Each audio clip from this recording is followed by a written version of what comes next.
This is Brother Peter Diamond, vaticancatholic.com. I wanted to talk about Gerry Matatics. Some of our readers are familiar with him. I want to begin by analyzing and discussing his current positions, and then I will get into some of the personal issues that are relevant, and finally I will discuss some of the facts about his past that are important to consider. Now, with regard to Gerry Matatics' current positions, he is currently someone we would characterize as a radical schismatic. He holds that none of the independent priests or groups have authority to do anything, that the independent priests cannot validly absolve people in confession because they don't have any jurisdiction. He also holds the position that anyone who attends a Mass where Anti-Pope Benedict XVI is named as the Pope in the canon is by that very fact outside the Catholic Church. And I want to quote him directly on this point. He says, quote, "Everyone attending a Mass which names Benedict XVI as Pope in the canon thereby objectively places himself or herself in that counterfeit church and thus outside the true church, since one cannot in reality have dual membership simultaneously both in the true and in a false church." End quote. Before I discuss why that position is false, I want to point out that the hypocrisy of this individual, Gerry Matatics, is absolutely astounding.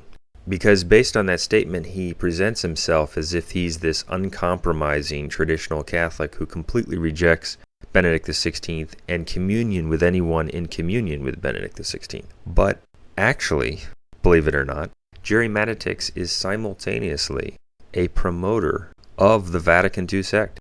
He's a promoter of the Vatican II sect because he currently and frequently promotes and prays with a woman named Judith Sharp of In the Spirit of Chartres Committee and Catholic Restoration Conference.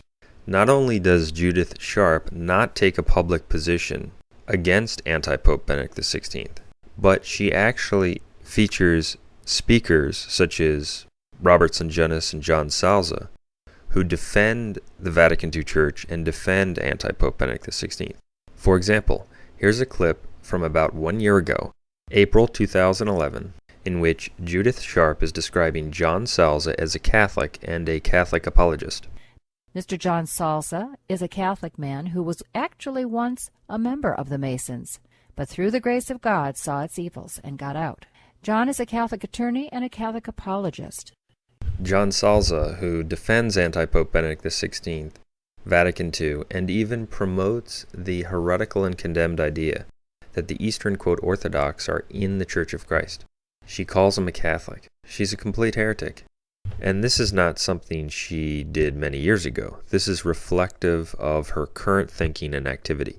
By the way, on our website we have a section that completely exposes John Salza, his heretical positions, and his false arguments. Similar to what she said about Salza, Judith Sharp recently said the same kinds of things about Robert Sungenis, who also defends Vatican II, anti-Pope Benedict XVI, and the Novus Ordo, quote, Mass. She not only promotes their work, promotes them as, quote, Catholic apologists, but she even promotes their work in which they identify the post-Vatican II claimants to the papacy as popes. She also will be co-sponsoring a conference this summer of 2012 featuring speakers such as Gary Potter and E. Michael Jones, both adherents of the Vatican II sect, complete Novus Ordo heretics. It's simply a fact that she promotes individuals who defend the counterchurch, defend the anti-pope, and that her public position is one of acceptance of the anti-pope and the Vatican II church. Gerry Matatics not only considers this woman a Catholic, he promotes her as a Catholic. He prays with her about once a month. So while he's acting as if he's this uncompromising traditional Catholic who rejects any communion with anyone in communion with the anti-pope, he's simultaneously promoting a woman who promotes the anti-pope. Here are a few clips. The first one is from 2008, in which Gerry Matatics is identifying this heretic, Judith Sharp, as a Catholic. That is followed by clips from May of 2012, just a few weeks ago, in which he's indicating that he's in religious communion with this promoter of anti-Pope Benedict XVI, that he prays with her consistently, that he regards her as a Catholic, and there are other clips which show that he directly promotes her heretical work. And when Catholics like you or me or Tom Drosky or others speak out about this whole month of May is traditionally dedicated to Our Lady, and we always begin with a prayer, you and I. That's a great way to end this. Okay. That's really going to start us off on the next one. Okay. All right. Well, we're going to quit and say goodbye, and we'll talk to you in a month. Okay. So God bless you. Thanks Thank you. again, and Notre Dame de Chartres. Pray for us. So, this is what he does all the time. Just did it a few weeks ago with this promoter of the anti-pope, this promoter of people who defend Vatican II. He calls her a Catholic, he promotes her as a Catholic, and he prays with her. This woman who also promotes David Allen White and calls him a traditional Catholic, a man who believes atheists can be saved. Gerry Matatics is a complete and total heretic, and he is utterly condemned by his own statements. He promotes her as a Catholic and prays with her, while simultaneously presenting himself as if he's this uncompromising traditional Catholic, and even while condemning anyone who attends a Mass where Benedict XVI is named as the Pope. Well, by his own argument, he's absolutely self-condemned, because he's putting himself in communion with people who promote the anti-Pope obstinately. It's almost unbelievable spiritual blindness and hypocrisy. For example, in his letter in which he's talking about how everyone who attends a Mass where Benedict XVI is named as the Pope is outside the Catholic Church objectively, he also says, quote, "People who call themselves traditional Catholics need to stop doing things that are logically inconsistent, indeed incompatible, with that claim, such as putting themselves in ecclesial union with arch-heretic Joseph Ratzinger, and thus polluting the purity of their profession of the Catholic faith with dire results." End quote. The man has been totally blinded by Satan, and God has allowed it, as a result of years of bad will and compromise and dishonesty and heresy. He cannot see that he's totally self-condemned. It's astounding, but it's actually the kind of thing we've seen from Gerry Matatics throughout his career. This person, Judas Sharp, also identified the Protestant heretic Ted Pike as, quote, "reverend, a voice crying in the wilderness, and a Christian." She's a complete false traditionalist heretic. Now, there are many other things that could be said about Gerry's false position that anyone who attends a Mass where the anti-pope is named as pope is by that very fact outside the church. But the fact of the matter is Gerry doesn't even believe that, because he says that this is true objectively, but subjectively he doesn't know. When he makes that statement, what he's really saying is that it's possible to be Catholic and be present at a Mass where Benedict XVI is named as the Pope. He's also saying that it's possible to be Catholic and knowingly attend a Mass where Benedict XVI is named as the Pope. His assertion that people are outside the Church objectively, but subjectively he doesn't know, is meaningless. It's simply a dishonest way for him to selectively exclude from the Church people he wants to exclude from the Church, while justifying and including within the Church others he wants to justify and include within the Church, even though the people he includes within the Church might be doing the exact same thing as the people he excludes from the Church. And it's also so ridiculous because if one were to adopt Gerry's principle, you would have to apply it to the reign of anti-Pope John Paul II and the reign of anti-Pope Paul VI. They were public heretics, being named as popes in the canon of Masses. So if everyone during the reign of Benedict XVI is outside the Church for attending a Mass where he's named as the Pope, that was true during the reign of Paul VI and John Paul II, and that's absurd. Anyone with any Catholic sense knows that's false. And Gerry flatly contradicts it, by the way, because when he describes his own, quote, conversion to the Catholic faith, he says that he converted to the Catholic faith in 1986. But that was during the reign of anti-Pope John Paul II, when he was attending, quote, Masses where anti-Pope John Paul II was named in the canon. So he considers himself to have become a Catholic, but everyone else, by his own principle, who attended such Masses, would have to be considered non-Catholics. That makes a lot of sense, doesn't it? His assertion that he became a, quote, Catholic in 1986 also completely contradicts his utterly false and schismatic no-jurisdiction position, because according to his own argument, we must follow the strict letter of canon law, And canon law says that you must make your profession of faith and abjuration of heresy in the presence of a legitimate ordinary or his delegate. And the people before whom he presented himself to make his profession of faith were novus ordo and therefore not legitimate authorities before whom one could make such a profession. So, according to his own argument, he did not fulfill the canonical requirements for a proper conversion and abjuration of heresy, yet he still considers himself to have become a Catholic in 1986 when he, quote, converted to the Novus Ordo. Since his positions are false, they are riddled with contradictions. The truth is that you do not leave the Catholic Church and align yourself with the counter-church until you embrace heresy. And that is done by either imbibing one of the heresies of the counter-church, such as false ecumenism, or defending a heresy in Vatican II, or failing to condemn the anti-popes as heretics when you see their heresies, or accepting them as popes after you see their heresies and the Catholic teaching that heretics cannot be popes. We agree, people who do any of those things align themselves with the counter-church and leave the Catholic Church by heresy. But simply being present at a Mass where he is named does not expel you from the Church, because it's possible to be present at a Mass where he is named without knowing about his heresies, or without agreeing with his heresies or supporting them. Moreover, Gerry's assertion that presence at a Mass where Benedict XVI is named as Pope necessarily signifies union with the heretic is also completely wrong, because the prayer in the Mass for the man they think is the Pope is not a substantial part of the Mass. It's not the reason people show up. It's not the purpose of the event. It's an accidental and very minor part. The reason for the event is the sacrifice and the administration of the sacrament, not to pray for the man they think is the Pope.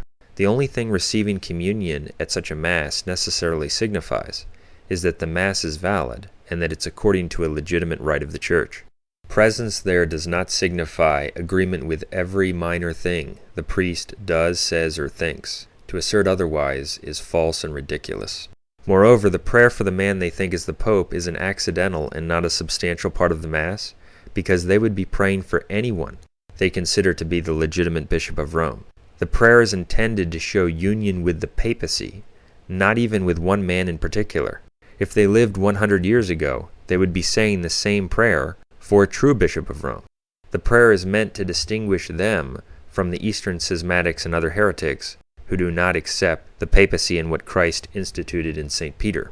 On the other hand, if someone were having a prayer gathering arranged for the purpose of praying for, quote, the Pope, Benedict XVI, then in that case we agree that presence there would necessarily signify acceptance of the heretic, because the purpose of the event, the substance of it, the very reason people are gathering for it, is to recognize Benedict XVI as Pope, and no true Catholic could participate in that, nor would he want to.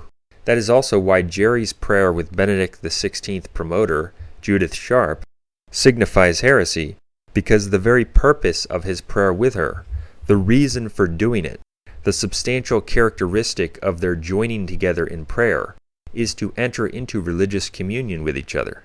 We always begin with a prayer, you and I. Thanks again, and Notre Dame de Chartres. Pray for us. And since she is a heretic who promotes the anti-pope, that is to heretically enter into religious communion with a heretic. And there's more we could say about the Mass issue, such as the fact that in church history there were many situations where heretics were being named in Masses when they should not have been, and the Church never considered that all the people who attended those Masses were outside the Church for that reason. They simply told the people who were naming the heretics to stop naming the heretics. So his position is utterly false. And it is the teaching of Catholic tradition that one may receive sacraments in a necessity from individuals you would normally not receive sacraments from, including certain excommunicated persons and undeclared heretics if they meet certain conditions. And of course, if you do not agree with them or support them. We cover those issues in our Sacraments from Undeclared Heretics debate and article. But the astounding inconsistency he displays is what I want to talk more about. For example, not that long ago, Gerry Matatics published a letter on his website, gerrymatatics.org, in which he acknowledges Vatican II and Novus Ordo adherent Alan Keyes as a, quote, Catholic. On March 14th, 2009, Gerry Matatics wrote, quote, Even those who disagree with his conservative politics and/or conservative Roman Catholic faith concede that ambassador, author, activist, political commentator, and talk show host Keyes is an intelligent, passionate, and articulate proponent of his views." End quote. So, Alan Keyes, who accepts anti-Pope Benedict XVI, accepts the Vatican II sect obstinately, is a Catholic. Yet Gerry says that anyone who attends a Mass where Benedict XVI is named as Pope is not a Catholic. That makes a lot of sense, doesn't it? No, it doesn't. In something he wrote about Hermenegild, Gerry also said that, quote, "Any Catholic entering into communion with a public heretic, by that very act, also falls out of communion with the Church, tragically joining the heretic in his excommunicated and damned unless he repents state." And then he goes on to say, "All such attendees," meaning people who attend Masses where Benedict XVI is acknowledged as Pope, "formally place themselves in ecclesial communion with modernist pseudo-Pope Benedict XVI and his modernist local ordinary, the pseudo-bishop of that diocese." End quote. So everyone at these churches places himself in communion with the heretic and, quote, out of communion with the Church. Yet Alan Keyes, who acknowledges the anti-Pope and presumably attends those churches, is in communion with the Church. It's just stunning, bold, outrageous hypocrisy. In fact, just giving a quick look at Alan Keyes' blog today, he's featuring an article by Novus Ordo apostate Judy Brown, who accepts anti-Pope Benedict XVI, promotes the Vatican II Church, and in the article by Brown which he's promoting, she's talking about the apostate United States Conference of Catholic Bishops, defending them. So Alan Keyes promotes the Novus Ordo Church, the apostate bishops, and the anti-pope. And Gerry Matatics says he's a Catholic and has a conservative Catholic faith, while at the same time he says that anyone who attends a church which acknowledges Benedict XVI as Pope places himself or herself out of communion with the Catholic Church. It's just mind-boggling hypocrisy and inconsistency. And even if he didn't contradict himself, the very fact that he's acknowledging someone like Alan Keyes as a Catholic proves that Gerry's not a real Catholic. But there's more. In his September 29, 2010 letter, Matatics spoke of how, after giving a talk at Furman University, a young man supposedly wanted to convert. Gerry says, quote, "In particular, one anti-Catholic young man who, as a result of the talk, converted from Protestantism to Catholicism and entered a traditional Catholic seminary to study for the priesthood." End quote. He says that this man entered a traditional Catholic seminary. Well, what seminary would that be, since Gerry doesn't regard any seminary that we know of as legitimate and approved? Well, even though he doesn't mention it in his letter, we know from other things he has said that the seminary the young man entered was actually a Fraternity of St. Peter seminary, at which the quote priests accept anti-Pope Benedict XVI and the Vatican II Church, and name Benedict XVI in the canon. I don't even think that Matatics believes that most of their priests are valid priests, because he questions the validity of the new rite of episcopal consecration. The Fraternity of St. Peter uses so-called bishops who were consecrated in the new rite of episcopal consecration. So, even though Gerry doesn't even necessarily believe the Fraternity of St. Peter has valid priests, and he believes that joining their group places you outside the church by putting you in communion with the anti-pope, he also describes the seminary as a traditional Catholic seminary and speaks of the fact that this young man entered it in positive terms. The reason he does this is because it sounds better if this individual who benefited from his talk entered a traditional Catholic seminary as a result. That is, it sounds better to the members of the Vatican II Church. But if he really adhered to what he claims to believe, he would not have mentioned anything about this man entering this seminary, because he doesn't even believe it's a traditional Catholic seminary. But there's even more. In November of 2011, and again, what I'm talking about now are positions and statements that Gerry Matatics has published recently that are reflective of his current thinking and activity. We're not talking about right now positions he held years ago that he no longer adheres to. The frankly mind-boggling inconsistency that we're talking about is what he displays currently. So, in November of 2011, not even 12 months ago, Gerry was again talking to Judith, his fellow, quote, Catholic who promotes the anti-popes. He's talking about Shakespeare and individuals who have written on Shakespeare, including Joseph Sobran, Claire Asquith, and Joseph Pearce, whom he calls Joseph Peirce. Sobran, Asquith, and Pearce are all individuals who accepted the Vatican II counterchurch.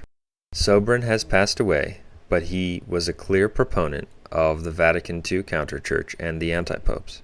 Joseph Peirce, or Pearce, is also a Novus Ordo, quote, Catholic, who is featured on EWTN. He accepts Vatican II, anti-Pope Benedict XVI, etc.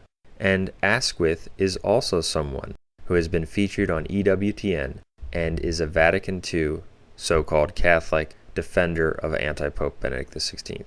Gerry Matatics calls Sobran, Pearce, and Asquith Catholics. Sobran doesn't believe that's the case, but I would argue equally, to be fair, that Father Peter Millward, before him, Father Bowden, Father Thurston, John Henry de Groot, Heinrich Munchman and Karl Wintersdorf, Claire Asquith, Joseph Peirce, these are all indulgent people. They are all, obviously, except for de Groot, Catholics, and they are people whose Catholicism is attractive, they have integrity to their lives. So we can hear quite clearly that he describes Joseph Pearce, Joe Sobran, and Claire Asquith as Catholics, all of whom are and were Novus Ordo, false, quote, Catholics, who accept the anti-pope and obstinately adhere to the Vatican II sect. Gerry not only says they're Catholic, but he says their Catholicism is, quote, attractive. And even if Gerry believed wrongly that these individuals could subjectively be Catholic, in order to be consistent with his published position, he would have to profess that objectively they're outside the church, because he says objectively anyone who attends a Mass where Benedict XVI is named as the Pope is outside the Catholic Church. But he's completely inconsistent with his position, because saying that they're not Catholics is not what he believes, and it's not palatable to the heretical individual with whom he was conversing. He's a complete heretic. And what's so interesting is that this Joseph Pearce has been featured on EWTN's world-over coverage of the anti-pope's events, in which Raymond Arroyo, Pearce, and another individual are commenting favorably upon anti-pope Benedict XVI's trip to England, including his astoundingly heretical ecumenical event with the false Bishop of Canterbury, Rowan Williams, in which anti-pope Benedict XVI mocks the English saints by manifesting an acceptance of Anglicanism, etc. Joseph Pearce accepts anti-pope Benedict XVI's activity, including his false ecumenism, and Pearce has been featured on EWTN promoting it. Here are clips in which Pearce is promoting the anti-pope and speaking favorably about the anti-pope's heretical trip to the United Kingdom. It's from a YouTube video called World Over UK Coverage, Raymond Arroyo and Joseph Pearce plus Father Sirico, 9/19/2010. Following the beatification of Cardinal Newman came the big news of this visit, where the Pope sort of tied the bow, if you will, on his call for Christian unity. We saw him earlier at Westminster Abbey, kneeling side by side with the Archbishop of Canterbury, making a plea for unity. I think that the Holy Father was a true pastor of the Christian flock. Very good. Joseph Pearce. Well, I was very pleased with the Holy Father's engagement with secularism, his encouragement to Catholics and Christians to engage secularism themselves, to evangelize the secular culture, and to re-evangelize Europe. So, Gerry says that a Novus Ordo, quote, Catholic, who promotes the worst kind of false ecumenism and accepts the anti-pope, is not only a Catholic, but has, quote, an attractive faith. And he said this less than a year ago. Now I want to talk about Gerry Matatics' heresies against the dogma outside the church there is no salvation. It's a fact that Gerry currently accepts as legitimately Catholic the document Suprema Ex Sacra, also known as Protocol 12249, published August 8, 1949, against Father Feeney. This fallible and heretical document, which was never promulgated in specific form by Pius XII, was responsible for shattering belief in the dogma outside the church there is no salvation in the years that followed its publication. This heretical document, Suprema Ex Sacra, not only teaches that people can be saved without water baptism, it teaches that people can be saved by, quote, implicit desire. It teaches that people can be saved in, quote, invincible ignorance. And it declares that the individuals who are saved without water baptism by implicit desire and while in invincible ignorance are not catechumens. So it's going way beyond any notion of explicit baptism of desire or the position that you must believe in Jesus Christ for salvation. It's declaring that it's possible for people in essentially any situation to be saved by invincible ignorance. It also teaches the heresy that these people who are supposedly saved by being united to the church are not part of the body of the church, when it's a defined dogma that you must belong to the body of the church to be saved. And in fact, the church is a body, so if you do not belong to the body of the church, you're not in any way part of the church. And all of the heretical traditionalist groups which accept Suprema Ex Sacra understand it to mean that it's possible for Jews, Buddhists, etc. to be united to the church and saved by, quote, invincible ignorance and implicit baptism of desire. I say that Gerry Matatics accepts this heretical document because in the fall of 2007, I had a conversation with him that lasted about 5 hours, and much of it was about Suprema Ex Sacra. During the conversation, Gerry Matatics repeatedly refused to call Suprema Ex Sacra heretical. He's not necessarily a huge fan of the document, but he believes that it's okay to accept its teaching. According to him, you can be a Catholic and obstinately hold, believe, and teach that people can be saved who are not part of the body of the church, who are in, quote, invincible ignorance, who are not baptized, who are not even catechumens, etc. Therefore, he accepts a heretical position on outside the church there is no salvation. That conversation in 2007 also concerned some of the other things that Gerry Matatics did to compromise the church's teaching on baptism and salvation. At the time, we were not utilizing the recording system we are now, so I wasn't able to handily record it. However, Gerry had a tape recorder, and he said that he would record it, and we agreed to that. He also told me, in front of his wife who was listening, and some of his children, that he would send me a copy of the recorded conversation the next day. Well, about 5 years have passed, and we still have not received the tapes. And the reason he never sent them is because the conversation proved that what we say about him is true. He couldn't defend himself against the truthful points we made about his heretical position on salvation and the things he did to compromise the dogma. He lost the argument, and that's why we never got the tapes. It also shows you how lacking in integrity Gerry Matatics is, because when he promised in front of his wife and some of his children to send us the tapes, I figured that there's a good chance he's going to send the tapes. Is he really going to lie directly in front of his family? Well, apparently so. A real Christian is a man of his word. If he promises his fellow man that he's going to do something, he does it. However, Gerry's failure to fulfill his word is consistent with a man who will, on one hand, say that everyone who attends a Mass where Benedict XVI is named as Pope is outside the Church, while simultaneously calling obstinate promoters of the Novus Ordo, such as Joseph Pierce, Catholics.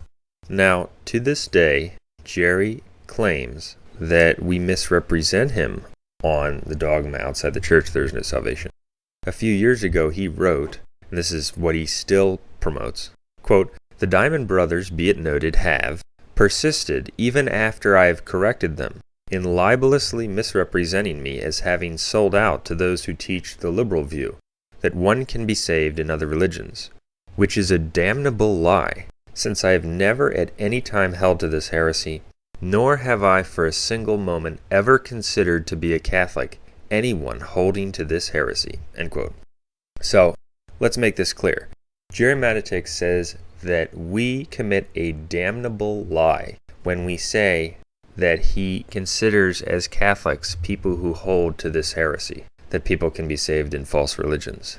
Note that Gerry is not only declaring that he doesn't believe in this heresy, but also that it's a damnable lie to say that he regards as a Catholic anyone else who believes in this heresy. This is a bold assertion. He's not only saying what we say is false, he's saying it's a mortally sinful, damnable lie.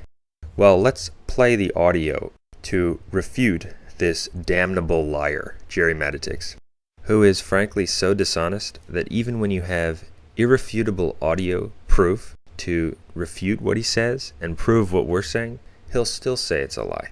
And in fact, I don't even need to play this audio because we already heard the audio of Gerry Matatics less than a year ago describing Joseph Pierce, Joe Sobran, and Claire Asquith as Catholics. Does Joseph Pierce believe that souls can be saved in false religions? Of course he does. He promotes anti-Pope Benedict XVI. He accepts Vatican II, which teaches that. So you've already heard audio clips which totally blow Jerry's lie out of the water. The woman he prays with, Judith, also accepts heresy on the salvation dogma. But here's a clip from 2008 in which Gerry Matatics describes Tom Drolesky as a Catholic. And this is after Gerry knew that Tom Drolesky holds the heretical belief that, quote, baptism of desire applies to members of false religions. As we posted on our website, Tom Drolesky agrees with Bishop McKenna that Jews who reject Christ can be saved, a complete heresy, a total denial of the gospel. Gerry was aware of this, and yet after that time, Gerry said this.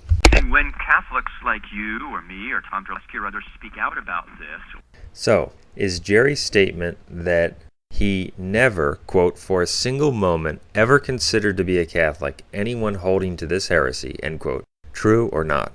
It's not true. We just disproved it. And for those who aren't convinced that Tom Drolesky believes Jews who reject Christ can be saved, we have the letter from him on our website in which he explicitly agrees with the position of McKenna and Father Dennis Fahey on that matter.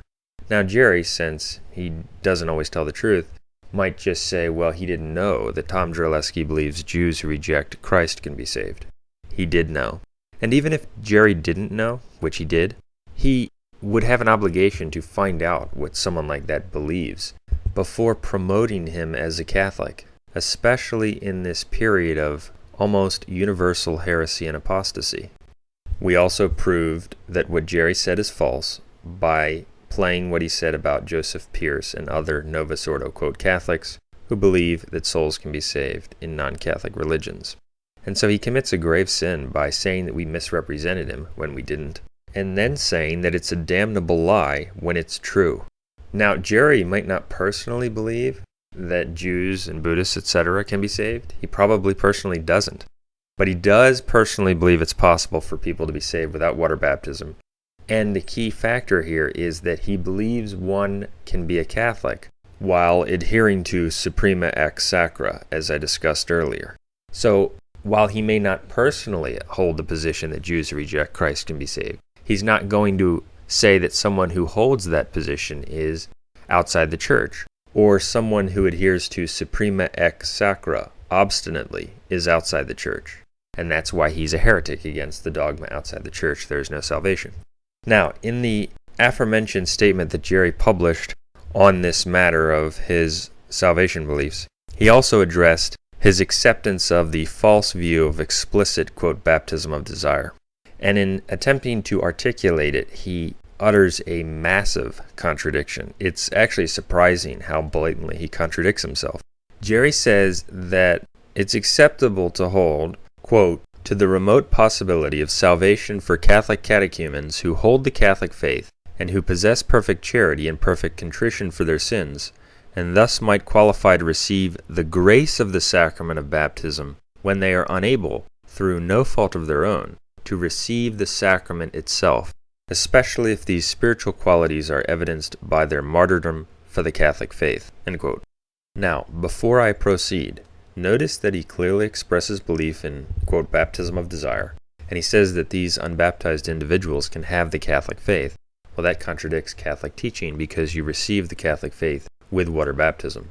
For example, in its Decree on Justification, Chapter 7, the Council of Trent says that catechumens, and this is the only time it mentions catechumens, do not have the faith which grants life eternal. But, quote, in accordance with apostolic tradition, catechumens beg of the Church before the sacrament of baptism when they ask for faith which bestows life eternal, end quote. It is only by receiving water baptism, the sacrament of faith, that they actually receive the Catholic faith. That's just one example of how his paragraph contradicts Catholic teaching. But what I want you to focus on is notice how he says that these individuals, quote, might qualify to receive the grace of the sacrament of baptism when they are unable through no fault of their own to receive the sacrament itself. He's clearly stating that these individuals who are recipients of, quote, baptism of desire receive the grace of baptism but not the sacrament, because baptism of desire advocates admit that baptism of desire is not the sacrament, okay? Now, note what Gerry says in the very next sentence. Quote, such a rare occurrence would still require the existence of the sacrament of baptism and derive its efficacy from the sacrament, thus arguably not negating John 3:5 and similar papal statements, end quote. So in the very next sentence he says that the sacrament of baptism would still be required. That's a total contradiction. He just said that they receive the grace of the sacrament when they are unable to receive the sacrament. And then he says such a rare occurrence would still require the existence of the sacrament. That's a total contradiction. It's just a lie, because he wants to have it both ways. He knows that there are dogmatic pronouncements which indicate that the sacrament is necessary, that you must have received the sacrament to be in the church, yet he knows that the position of, quote, baptism of desire is that you receive the grace of the sacrament without the sacrament. So he's just blatantly contradicting himself. He's saying that they don't receive the sacrament, and then he's saying that they do receive the sacrament, and he can't see the contradiction because he's blind.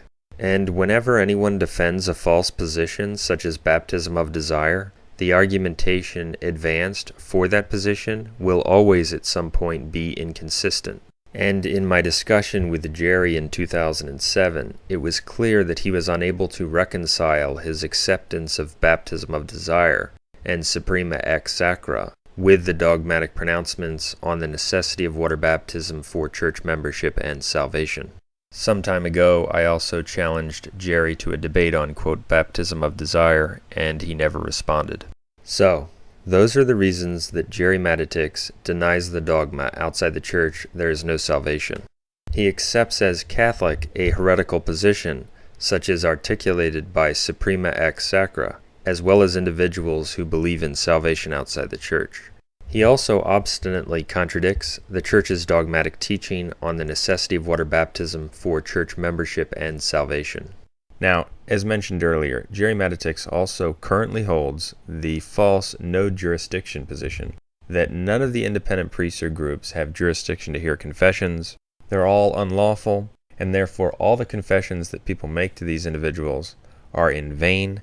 He also would have to hold that all the confessions made to priests in the diocesan structure, even those priests who are validly ordained and might celebrate a traditional liturgy, such as an Eastern Rite priest, are invalid. And that position is utterly false.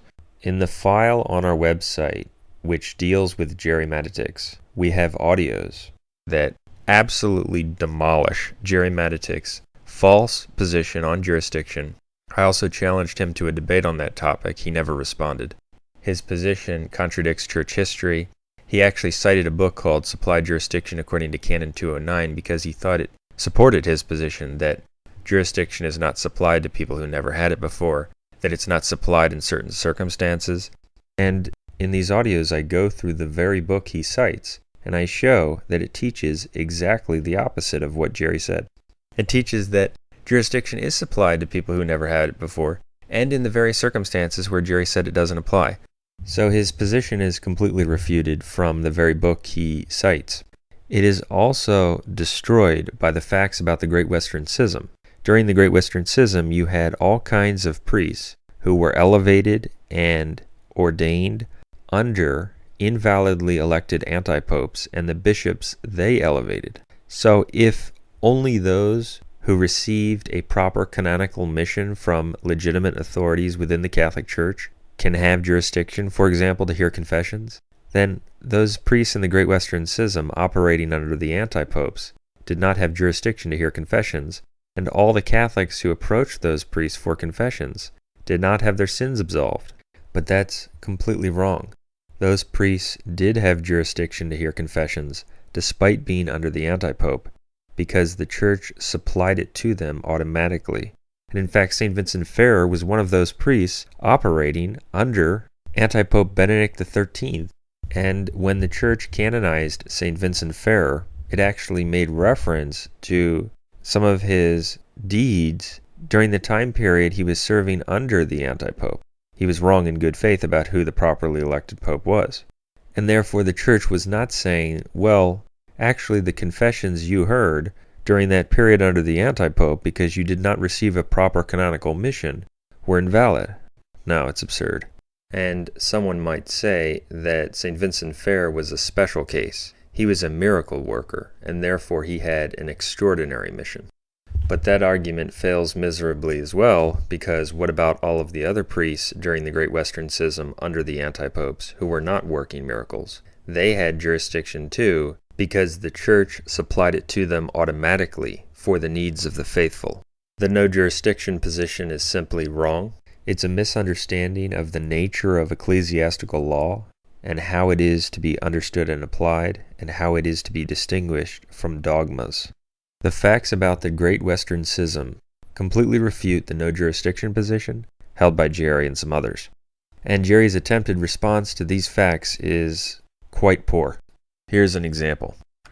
I mentioned some bad arguments near the end of my article. I give several of them, and several of them have already been shared today, so you can hear the arguments that Ken has made and hear what my responses to them would be. Pope Martin V's decree ad evitanda scandala at the end of the Great Western Schism is nothing to do with, doesn't help the CMRI out at all today, because a true pope at that point was supplying jurisdiction to those that were in good faith following a man that they believed was a true pope, like St. Vincent Ferrer. You can read all about that here. That statement that Gerry just made is completely false and quite misleading. The true popes during the Great Western Schism were not giving jurisdiction to the priests and bishops under the antipopes. Because a true pope at that point was supplying jurisdiction to those that were in good faith following a man that they believed was a true pope, like St. Vincent Ferrer. They just didn't do that. In fact, they excommunicated the rival claimants to the papacy, and they declared that people should not follow the rival claimants.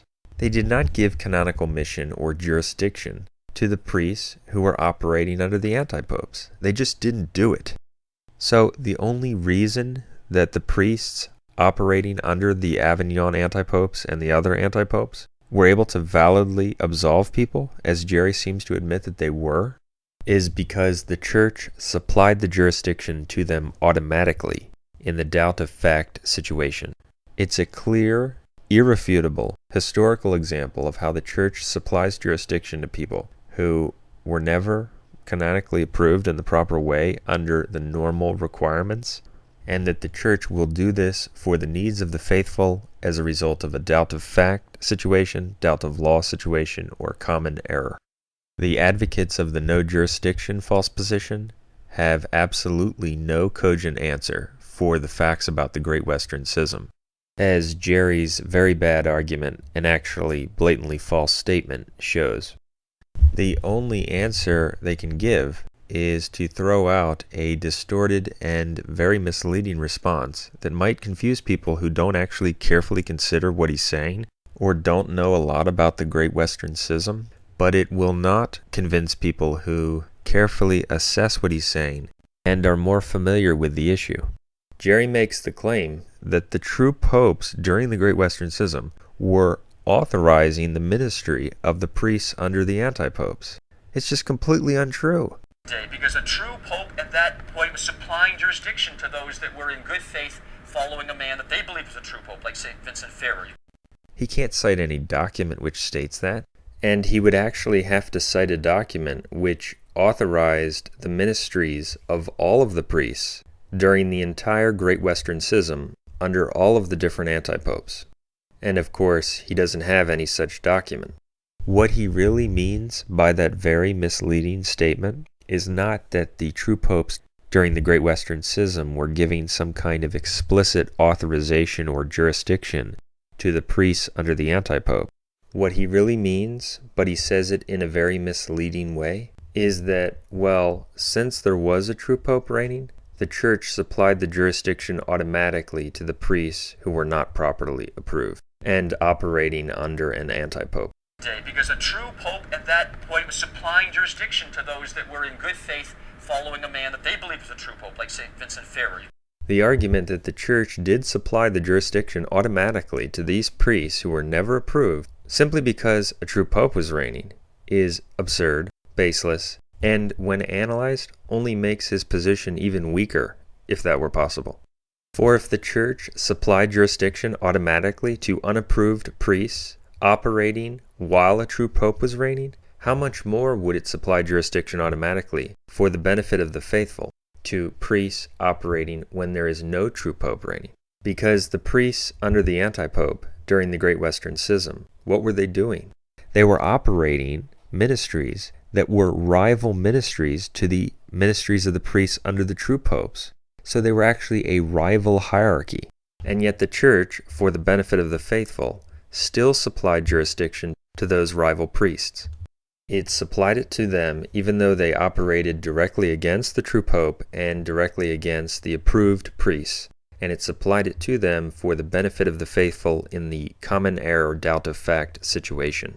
So how much more would the church supply jurisdiction to priests in our day when there is no true pope reigning, when they are not competing with the true pope or the priests under him? The argument that the church, for the salvation of souls, would automatically supply jurisdiction to priests operating in our day is even stronger. So, Gerry's response to the facts about the Great Western Schism, which completely refute his position, is not only completely false, but when you explain what he was really saying, it only makes the case that the church supplies jurisdiction in our day even stronger. The fact is that his position is false and schismatic. And what's ironic is that Gerry Matatics, as we covered earlier, is quite liberal when it comes to the church's dogmatic pronouncements. He believes what the church has said about the necessity of water baptism can have exceptions. He believes that invincible ignorance can be accepted as consistent with what the church has taught about how no one without the Catholic faith can be saved. Yet he's quite dogmatic about canon law. And canon law is very different in its nature from dogma. Dogmas are truths from heaven. They are to be understood as the church has once declared. There are no exceptions to dogmas. They are unchangeable. Whereas canon laws are the church's laws that are promulgated for specific circumstances and for specific periods of time. Not only can canon law be changed by a true pope, but if circumstances arise that were not intended by the lawgiver, those laws do not apply. And Gerry himself proves that by the fact that he preaches, publishes things, has debates, without the permission and the approval required by the strict letter of canon law. So here's what we have. We have a married layman, Gerry Matatics, a man with many children, a former anti-Catholic Protestant, who has never made a commitment of celibacy, who has never dedicated himself fully to God in any kind of religious community, who has no problem violating or setting aside what canon law says about the permission required to preach as he preaches or to publish things on Scripture and the Catholic faith. That canon doesn't apply, nor do many other canons he doesn't observe. For example, Canon 755, which requires a baptism to be performed with all of the solemn ceremonies. And Canon 23:14.2 says that abjuration from heresy is juridically legitimate if done in the presence of the ordinary or his delegate and 2 witnesses. Well, since there aren't any ordinaries, if we were bound by the strict letter of that canon law, Gerry couldn't convert anyone from heresy, because the person could not make an abjuration of heresy in accordance with the strict requirement of Canon 23:14.2. So all those canons he sets aside. They don't bind him. But all these other canons, which were promulgated for the normal circumstance, which govern how jurisdiction is normally dispensed through canonical mission, and the permission that is required normally to consecrate a bishop without a papal mandate, all those are absolutely binding, the violation of which makes you unlawful, mortally sinful, schismatic, etc. It's false, it's inconsistent, it's pharisaical, it's just stupid. And it stems from a man who does not have the Catholic faith, who is very liberal, as we saw, when it comes to dogma, but yet very strict when it comes to canon law. So he binds that which should not be bound, yet he looses or makes exceptions to that which should not be loosed. That's a clear mark of bad will and a false teacher, and that's unfortunately what Gerry Matatics is. What's particularly noteworthy is that we're talking about a man who's a former anti-Catholic Protestant who attacked the Catholic faith for over 10 years. While having a lot of knowledge about the Bible, he didn't understand the Bible. He knew a lot about the Bible, and he concluded that Martin Luther is great, man does not have free will, and faith alone is true. And that's why people should not be deceived, because Gerry Matatics is, naturally speaking, a smart individual. He has a lot of knowledge about a lot of topics, but having knowledge about something does not equate to understanding. Knowledge is not incompatible with true wisdom or understanding. There are people who have a lot of knowledge who also have wisdom or true understanding, but a lot of knowledge about something does not necessarily translate into true understanding of that issue. For example, there are many Protestant heretics who keep their heretical audiences bound to heretical doctrines because they can read the original biblical languages. One of the reasons John Calvin became so influential is because he could read Greek and Hebrew. So people concluded that he really knew what he was talking about and that he really understood the Word of God, when he didn't. He mutilated it.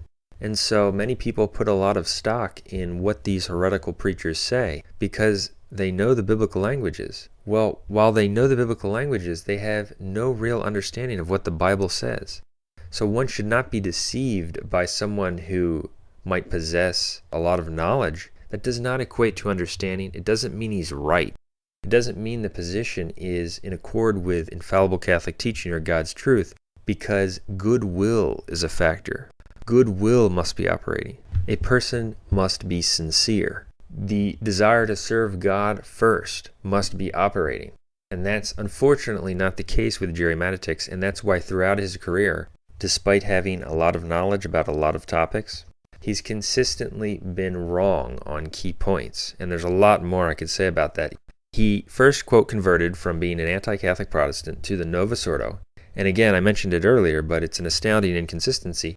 He still describes himself as having converted to the Catholic faith in 1986, which is utterly inconsistent with his position that everyone at these churches under the anti-pope is outside the church.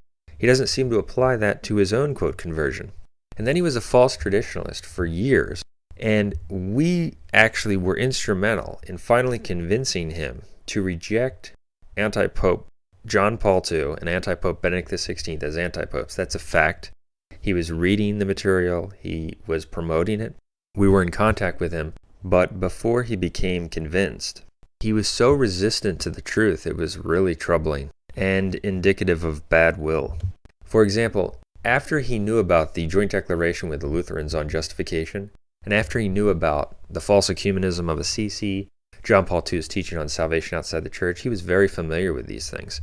And I remember talking to him around 2002 or 2003, and we still have letters we sent to him during this period.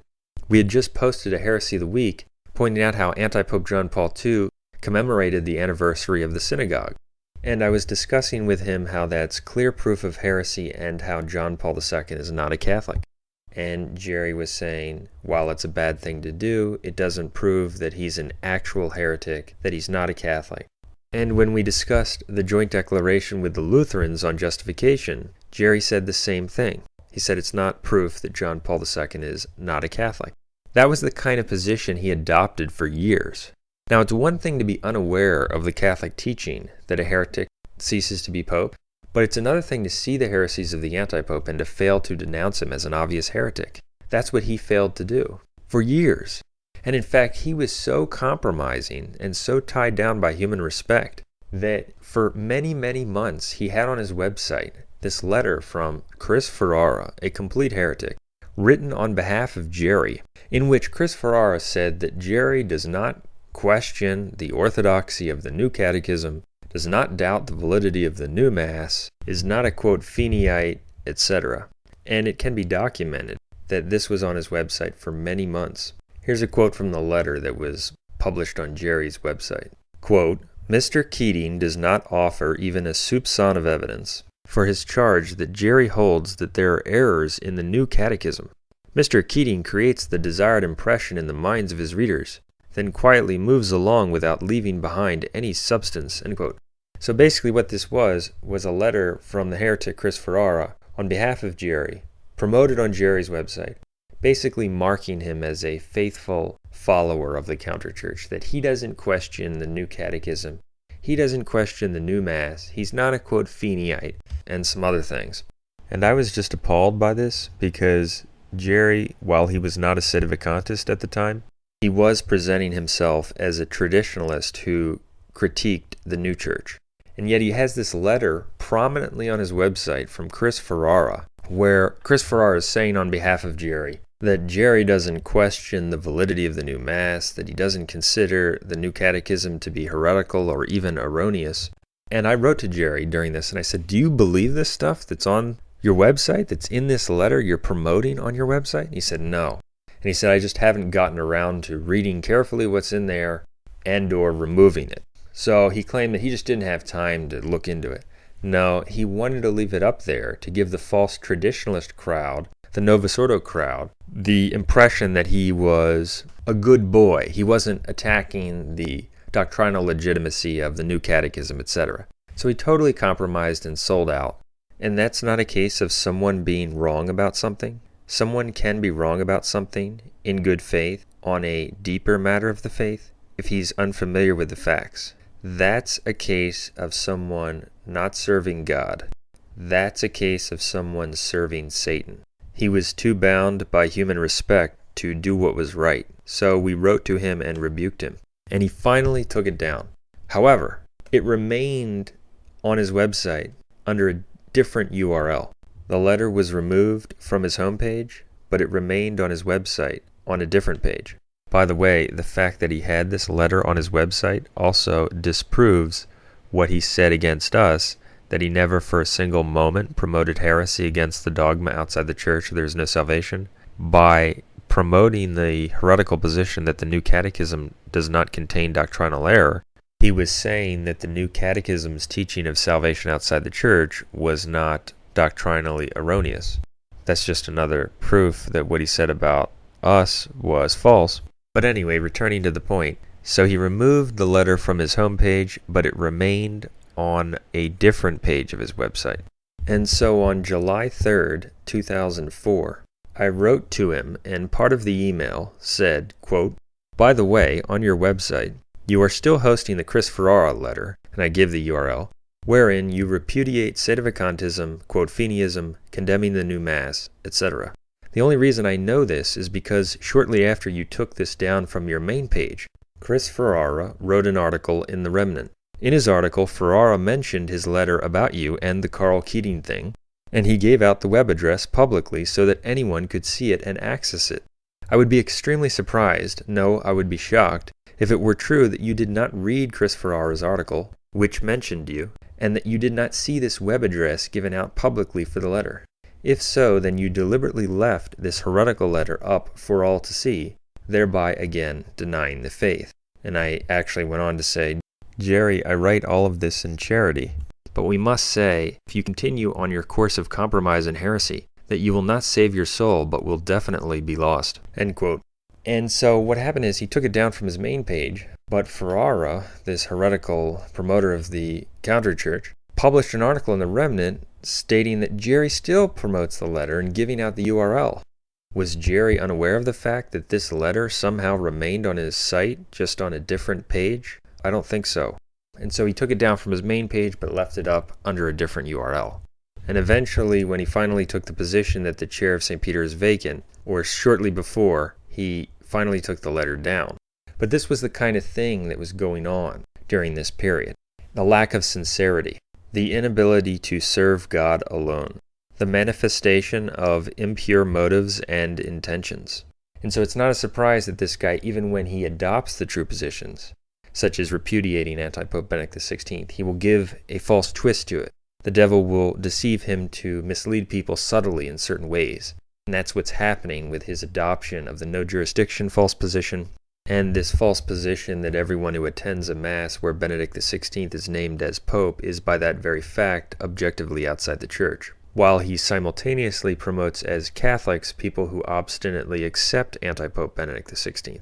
There are numerous other troubling examples I could discuss about Gerry's lack of integrity. For example, around the year 2005, Gerry indicated agreement with our theological positions not only on Benedict XVI and John Paul II being anti-popes, but also on the necessity of water baptism. He claimed to be in agreement on that matter, and he recommended our book Outside the Catholic Church, There is Absolutely No Salvation. However, we mentioned to him that in order for him to be publicly clear about his position on this issue, he really needs to put a statement on his website indicating that he does not accept, quote, baptism of desire. And while he claimed that he was willing to do it and that he was going to do it, the statement never seemed to appear on his website. And actually, in our file on Gerry Matatics, you can see email after email. We actually post a number of these emails from the period of 2005, 2006, thereabouts, in which he's explicitly stating that he's going to be posting the statement on his website, but he never does.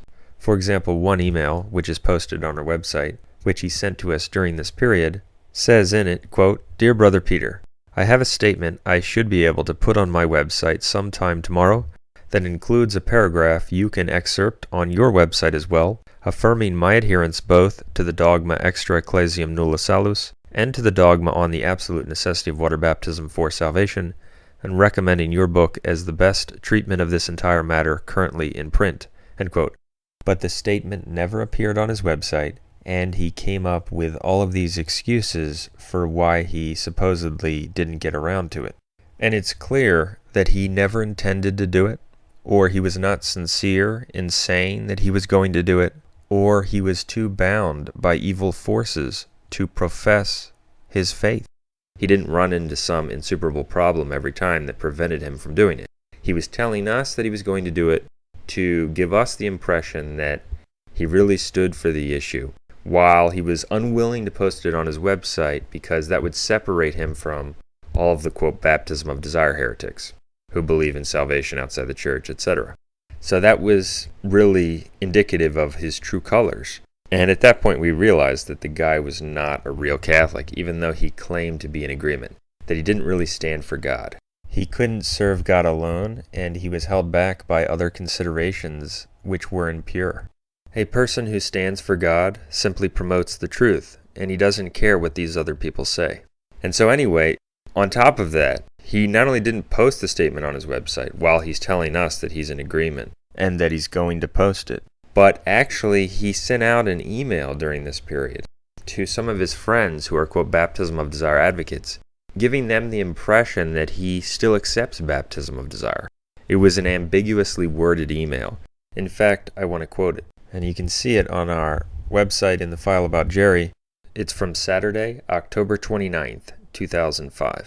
Gerry writes, and again, this is while he's claiming to be in agreement with us, and while he's telling us that he's going to be posting on his website a statement indicating that he does not believe in, quote, baptism of desire, and agrees with the position we put in the book. Quote, "After seeing an email from me posted on another website, not my own, a few concerned friends wrote to me to express their concern that in their opinion, my position on baptism might not, some of you weren't sure, fully adhere to the Church's teaching on such aspects of the issue as the possibility of baptism of desire, baptism of blood, etc."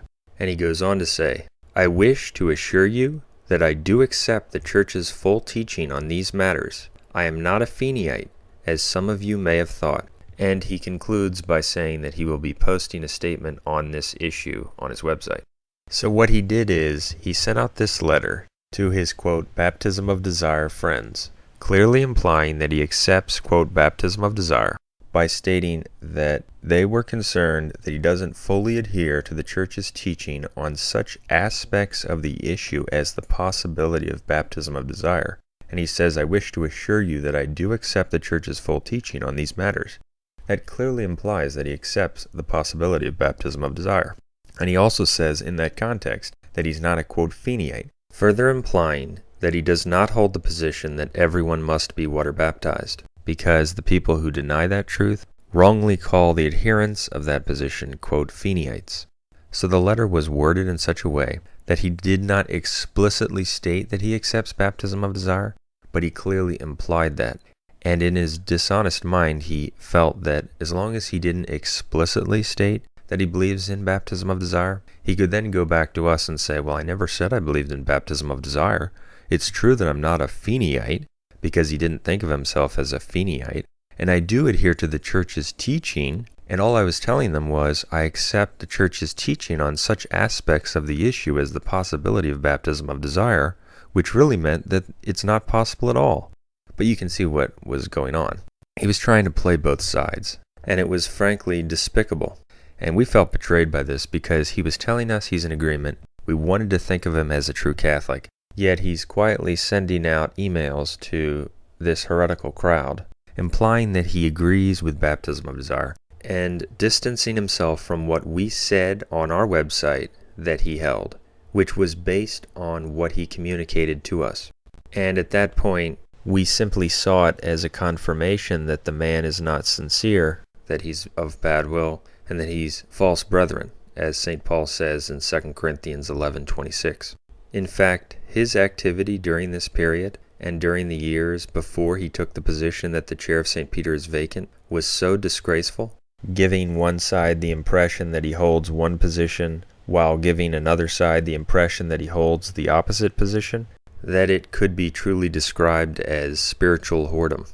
That's the kind of person Gerry Matatics was. That's the kind of spiritual filth he was filled with. All kinds of compromise, impurity of intention, the inability to serve God alone. And therefore it's not a surprise that the devil is now using him to mislead people on jurisdiction and this false conclusion about receiving sacraments in our time that I covered earlier. And also to promote a false and pharisaical position, rigorously binding canon law while violating it, yet being quite liberal with dogmatic teaching and allowing exceptions for it, and also saying that you hold one position while acknowledging as Catholics, promoting and praying with people who obstinately accept the antipope. And so, as we documented earlier, he is still displaying similar kinds of inconsistency. He's sadly a false teacher, and people who follow his false positions will go to hell. People who support him will go to hell. And some would say, well, if he's so bent on compromising and if he's so bound down by human respect, how come he's now taking a position that every single independent group and priest is illegitimate, is unauthorized, fraudulent, etc.? And in response to that, I would say that in my opinion, all of the different groups realized that Gerry is not reliable. And therefore he wasn't really going to be endorsed wholesale or promoted wholesale by any of the groups. I think they caught on to the fact that he's not consistent in the positions he holds. And we see that even today. He claims to reject communion with Benedict XVI and anyone holding communion with him, and yet he promotes as Catholics individuals who promote the antipope. Since the different groups discovered this about him, he has essentially been left in his own corner as a result. And since none of those groups are going to help him or promote him, he has nothing to lose by denouncing all of them as fraudulent. And one could even argue that once he's been rejected or not promoted by all the different groups, he actually stands to gain by denouncing all of them, because he might be able to lure people into his false position that no one has authority to do anything, and that's why you should support me, because I alone am pointing out this important truth. And by the way, he does claim that all of the independent priests and groups, including our own, are fraudulent. And he bases that assertion on his assessment of whether such groups have authorization. And therefore, this analysis we're doing of his positions, as well as the troubling things he's exhibited in his career, is absolutely relevant. Just as he says the different groups are fraudulent based on his scrutiny of their history, we can not only assess his current positions, but assess whether he should be considered reliable based on what he's exhibited in his career. So, it's sad to have to denounce Gerry because he has some good qualities. He has said many true things. He has done some good things. But the fact of the matter is that the man is of bad will. He's not a true Catholic. He is a heretic. He's a schismatic. He's leading people to hell. He accepts heresy on the dogma outside the church there is no salvation, as evidenced by his acceptance of Suprema ex Sacra baptism of desire.